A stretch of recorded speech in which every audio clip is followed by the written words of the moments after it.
আসসালামু আলাইকুম। কেমন আছেন সবাই? আলহামদুলিল্লাহ আমি অনেক ভালোই আছি।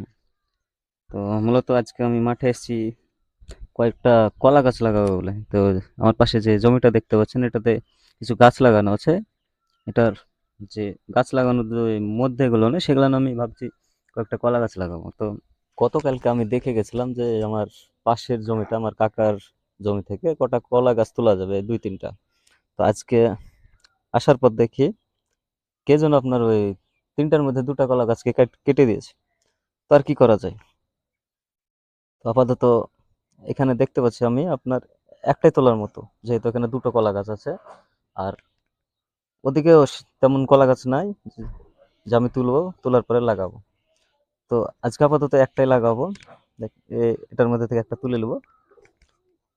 তো দেখতে পাচ্ছেন এখানে 2টো কলা গাছ, একটা তুলে নিচ্ছি আমি।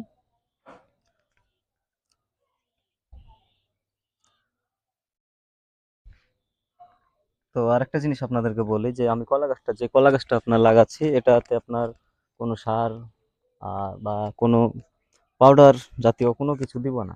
আল্লাহ যদি চায় ইনশাল্লাহ এটাই আপনার একদিন অনেক ফল দেবে আমাকে। আর আপনার এই মাটিতে আপনার কোনো সার বা কোনো কিছুরই ইনশাল্লাহ প্রয়োজন হবে না আমার মনে হয়। আর আরেকটা জিনিস আপনারা খেয়াল করেন, এই যে জিনিসটা আপনারা দেখতে পাচ্ছেন এটা মূলত হলো আমার ক্যামেরাম্যান। যেহেতু আমার ক্যামেরা ধরা কেউ নাই, আমার ক্যামেরা ধরা কেউ নাই ভাই, আমি একাই ক্যামেরা ধরি, আমি একাই কাজ করি। তো যাই হোক, তো আমার জন্য দোয়া করবেন। সকলে ভালো থাকবেন। আসসালামু আলাইকুম।